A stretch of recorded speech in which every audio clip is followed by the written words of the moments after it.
Olá, pessoal. Bom dia, boa tarde, boa noite. Na aula de hoje, nós iremos revisar a introdução estilo Enem. Vamos revisar aqui como elaborar a introdução estilo Enem, certo? Visto que as provas já estão chegando perto, né? E é sempre bom fazer esse exercício de revisão para que você consiga alcançar a nota máxima, né, que deseja. Bom, antes da gente entrar no estudo das teses, é necessário esclarecer sobre do que se trata, o que se refere um texto dissertativo argumentativo. Qual a importância desse texto, o que você precisa defender, apresentar neste texto? Bom, o texto dissertativo argumentativo, ele é um texto geralmente composto por 4 parágrafos, sendo o primeiro de introdução, o segundo de desenvolvimento 1, o terceiro desenvolvimento 2 e o quarto e último a conclusão. Se vocês pegarem redações nota 1000 do Enem, vocês vão perceber que todas elas, a maioria, são estruturadas dentro de 4 parágrafos, certo? Cada parágrafo daquele tem uma função, tem uma importância, tem uma finalidade, um objetivo que você, enquanto aluno, candidato, precisa alcançar. Então, no texto dissertativo argumentativo, você deve defender um ponto de vista, ou seja, uma opinião, uma tese. Precisa articular e elaborar 2 teses. As teses, elas devem ser apresentadas por meio de afirmações objetivas, indicando o que será discutido ao longo do texto. Então, como assim? Em um texto dissertativo argumentativo, na introdução, você precisa ter teses. As teses são pontos de vista, né, que você adquiriu através do seu estudo, através do seu conhecimento, através do conhecimento que você possui em relação àquele tema, por exemplo. Então, na introdução, logo de cara, vocês precisam o quê? Elaborar teses. Geralmente no Enem, nós indicamos a elaboração de 2 teses, certo? E para elaborar essas teses, tem sempre um exercício de produção, que neste caso seria um questionário padrão. É uma forma do curso poder ajudar o aluno a saber como elaborar essa tese, o que ele vai colocar, o que ele vai dizer. E aí, esse questionário padrão, lembrando, você não encontra ele nas provas dos processos seletivos. Esse questionário padrão, como eu falei, é um exercício que o curso de redação promove para que você, enquanto aluno candidato, ao escrever a sua redação, não possua grandes dificuldades em elaborar essas teses. Então, neste questionário padrão, ao pegar um tema de redação, você deve se perguntar: qual é o problema? Quase, para não dizer todos os temas de redação, eles trazem uma problemática a ser estudada. Então, quando você pega um tema, você já pergunta logo de cara qual é o problema que este tema está trazendo. E ao perguntar, você possivelmente encontrará respostas e à frente ou abaixo você pode escrever qual é o problema. Quais causas geram tal problema? Ou seja, se existe um problema, ele é originário de algum acontecimento, de algum evento, seja este evento acontecimento histórico, político, geográfico, biológico, enfim. Mas ele é originário de algum lugar, né? De alguma questão. Então, você deve se perguntar quais causas geram tal problema. O causa ficou faltando um S aí, foi um erro de digitação, peço perdão a vocês. E aí você escreve à frente quais causas geram tal problema. Depois você se pergunta quais são as consequências. Se existe um problema, ele vai trazer consequências para a sociedade, os indivíduos, os cidadãos, né? Podem ser cidadãos específicos, crianças, idosos, gestantes, mulheres, homens, né? Então você tem que perguntar quais são as causas. São danos psicológicos, físicos, a ausência de acesso a direitos, né? Então você tem que se perguntar quais são as consequências e quando você se pergunta quais são, pensar quem vai sofrer com essas consequências dentro de uma sociedade politicamente organizada. Medidas estão sendo tomadas para resolvê-las? Esse é um ponto muito importante do questionário. Porque quando você se pergunta se existem medidas, você também faz o exercício de olhar se existem leis, decretos, estatutos, né? Se teve algum projeto, se houve alguma política pública, certo? E logo em sequência você já pergunta, é eficaz? Foi eficaz? E se não foi, o que seria preciso fazer? Então veja que quando você se pergunta qual é o problema, quais causas geram tal problema e quais as consequências, você já está estruturando sua introdução, certo? Porque quando você se pergunta qual é o problema, você já está introduzindo o tema. Quais causas geram tal problema, você já está elaborando a tese 1. Quais são as consequências, você já está elaborando a tese 2. Então, as duas últimas perguntas, medidas estão sendo tomadas, se elas são eficazes e o que seria preciso fazer, já se remete ao desenvolvimento e conclusão. Porque quando você se pergunta o que seria preciso fazer, você já se remete à sua conclusão, porque é lá onde você vai apresentar as suas propostas de intervenção social. Mas o estudo da conclusão dos desenvolvimentos ficará para uma próxima aula. Hoje nós vamos atentar apenas restritamente à introdução e elaboração das teses. Dando continuidade, aqui nós temos um exemplo, uma proposta e um tema, certo? A proposta é a seguinte: a adoção de menores. Qual o caminho para minimizar os problemas sociais do país? Discuta o fenômeno da adoção e seus impedimentos legais, como a morosidade do processo, o impedimento da adoção por casais homossexuais e as dificuldades impostas à adoção de crianças brasileiras por estrangeiros. Posicione-se sobre o tema e elabore uma proposta para a solução das dificuldades enfrentadas no processo. Aqui nós temos o tema. O Brasil tem enfrentado inúmeras dificuldades que dizem respeito à adoção de menores. Através dessa proposta, desse tema, já respondendo às perguntas do questionário, você, a partir daí, começa a produzir as possíveis teses nas quais você poderá defender no seu texto. Então, por meio desta proposta, deste tema e da resposta do exercício do questionário padrão, nós temos as seguintes teses. Os longos processos burocráticos prejudicam a adoção de menores órfãos e abandonados. O preconceito contra homossexuais dificulta o estabelecimento legal de novas configurações de família. Os orfanatos encontram-se superlotados, apresentando precárias condições de acolhimento. As dificuldades relacionadas à adoção de menores por casais homossexuais representam a violação de direitos. Recentemente, alguns países têm aprovado a lei que concede aos casais homossexuais o direito de se casarem e de adotarem filhos. A aprovação desse tipo de lei não é suficiente para resolver a questão da adoção de menores, uma vez que o preconceito ainda dificulta a formação de famílias com novas configurações. Então, veja, olha a resposta para a pergunta 1. Qual é o problema? Os longos processos burocráticos prejudicam a adoção de menores órfãos e abandonados. Quais as causas deste problema? O preconceito contra homossexuais dificulta o estabelecimento legal de novas configurações de família. E, além disso, tem-se outra causa, porque, como eu falei, quando você diz causas, você está falando no plural, então, geralmente, vai ter mais de uma causa, certo?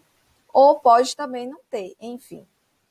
Os orfanatos encontram-se superlotados, apresentando precárias condições de acolhimento. Quais as consequências? As dificuldades relacionadas à adoção de menores por casais homossexuais representam a violação de direitos. E também essa superlotação dos orfanatos e as precárias condições de acolhimento também são consequências. E aí a gente chega nas duas últimas perguntas que se referem basicamente à pergunta de existem medidas já foram tomadas medidas, elas são eficazes, né? Se não são, o que é possível fazer? Então, recentemente, alguns países têm aprovado a lei que concede aos casais homossexuais o direito de se casarem e de adotarem filhos. A aprovação desse tipo de lei não é suficiente para resolver a questão da adoção de menores, uma vez que o preconceito ainda dificulta a formação de famílias com novas configurações. Passando, a partir de agora, com essas possíveis teses, nós vamos articular essas teses. Então, ao visualizar as teses acima, você deve utilizar conectivos, como as conjunções, para estabelecer relações entre elas. Essas relações podem ser de causa e consequência, de adição e de oposição.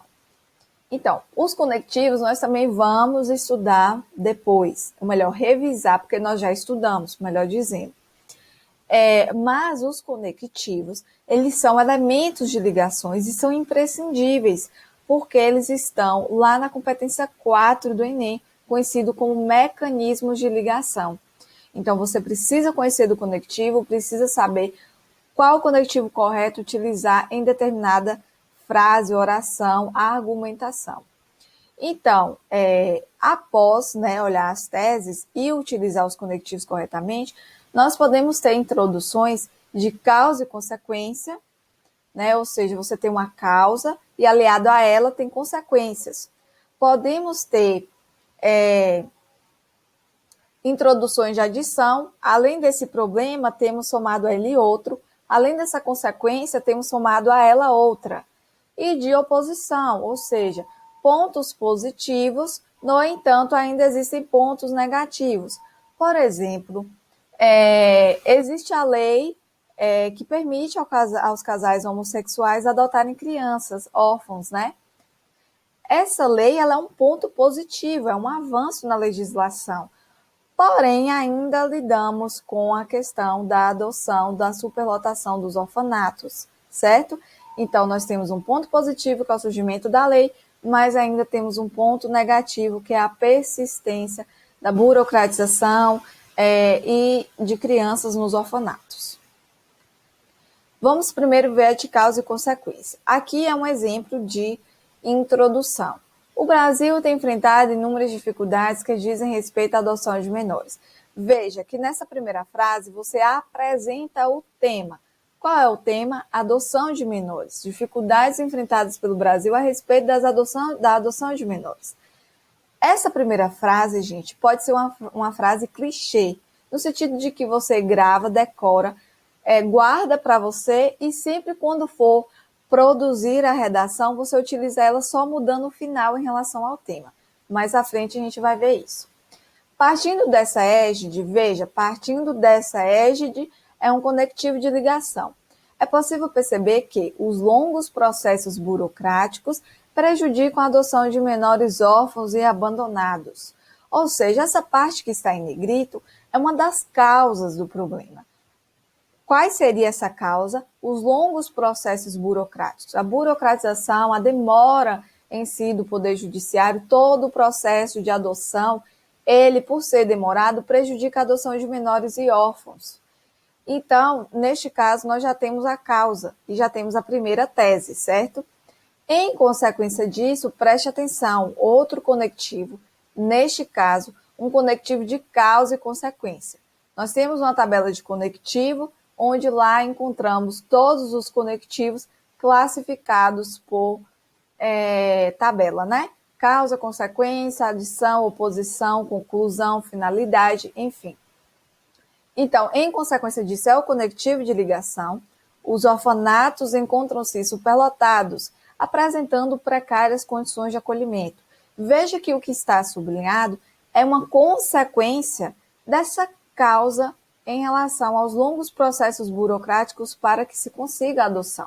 Se nós temos longos processos burocráticos, consequentemente, menos crianças serão adotadas e vai haver a superlotação dos orfanatos. Então, perceba, primeira oração, introdução do tema. Segunda oração, tese 1, causa do problema. E terceira e última oração, tese 2, consequência do problema. Isso seria uma introdução, modelo, causa e consequência. Agora vamos ver uma de adição, mesmo tema, tá? O Brasil tem enfrentado inúmeras dificuldades que dizem respeito à adoção de menores. Ou seja, na primeira frase nós introduzimos o tema. A mesma coisa da causa e consequência. A diferença vem aqui agora. Partindo dessa afirmação, é possível afirmar que os longos processos burocráticos prejudicam a adoção de menores órfãos e abandonados. A mesma tese também que utilizamos no modelo causa e consequência. Mas veja a mudança. Além disso é o quê? Um conectivo de soma, de adição. Além disso, ou seja, tem esse ponto aqui, mas além dele nós temos esse outro. Então, além disso, o preconceito contra homossexuais dificulta o estabelecimento legal de novas configurações de família.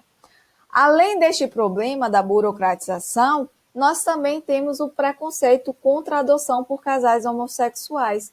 Então, vejam, na introdução modelo adição, nós vamos ter um problema aliado a outro, uma causa aliada a outra, uma consequência aliada a outra. O que muda é o conectivo, gente, além disso.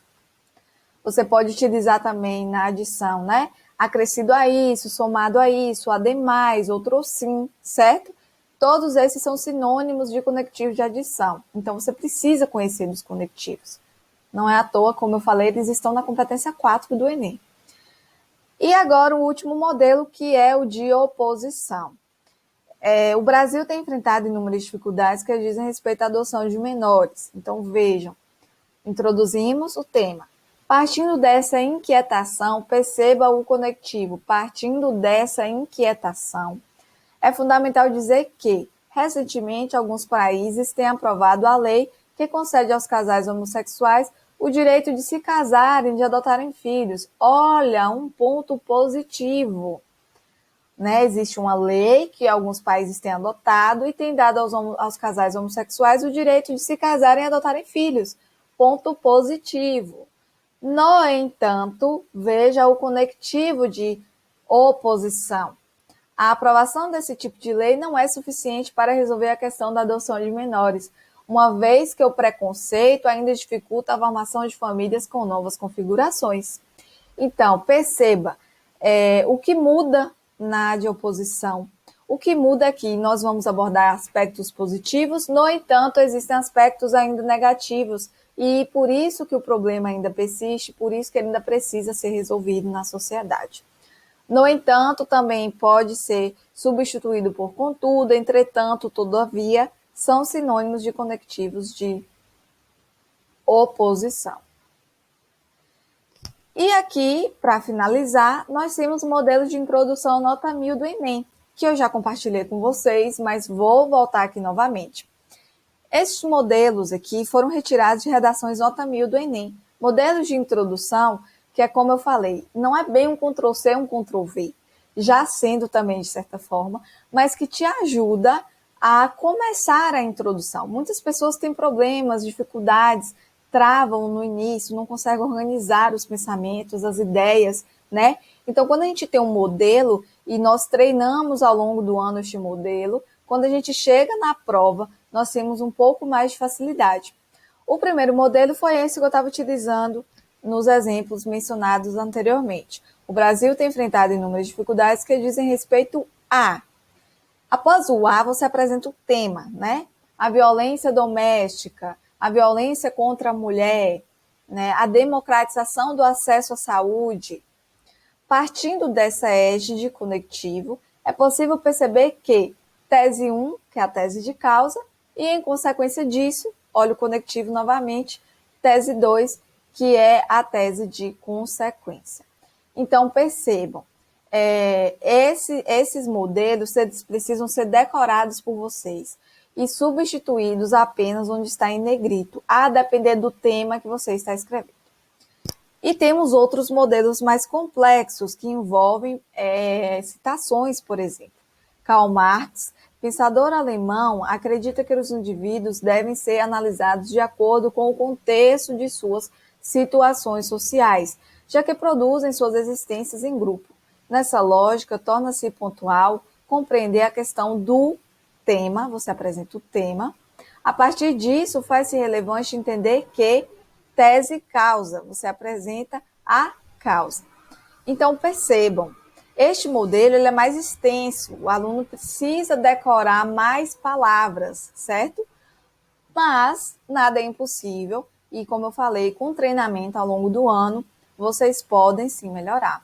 É interessante essa citação de sociologia, filosofia, por quê? Porque a competência 2 ela diz justamente sobre essa interdisciplinariedade. A prova do Enem por si só ela já é interdisciplinar. Vejam que vocês não fazem prova de história, geografia, filosofia separadamente, vocês fazem prova de ciências humanas. Da mesma forma com as ciências naturais, as ciências exatas, enfim.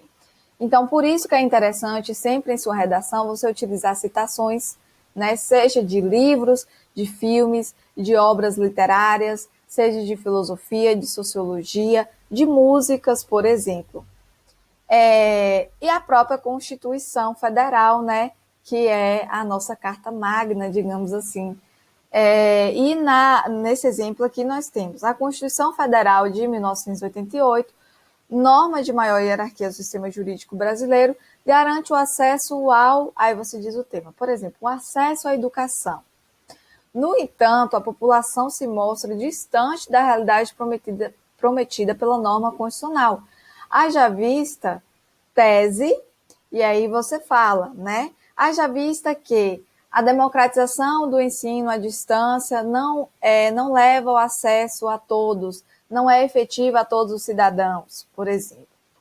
Dessa forma, entende-se que tese 2 apresenta-se como entrave para a inclusão social. E aí você pode dizer, dessa forma, entende-se que a desigualdade de acesso aos meios tecnológicos acessíveis e adequados apresenta-se como entrave para a inclusão social. Então, veja, não é difícil, certo? Não é difícil, já finalizando. Por quê?